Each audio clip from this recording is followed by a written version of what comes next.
Gary Huppert, Product Manager with Federal Signal, and I'd like to introduce the Global Series Hazardous Location Strobe Signals. They're all manufactured from GRP, which is an anti-static, impact-resistant, corrosion-resistant material. They carry a global certification for hazardous location, UL and CUL, Class 1 Div 2, and an ATEX IECEX Zone 1 and Zone 21. They're available in 3 operating voltages, a 24 volt DC, a 120 and a 240 volt AC. The strobe is a 21 joule strobe with 500 effective candela and a 10,000 hour strobe tube.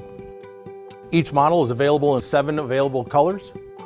With all of our visual devices, they include the stainless steel dome guard.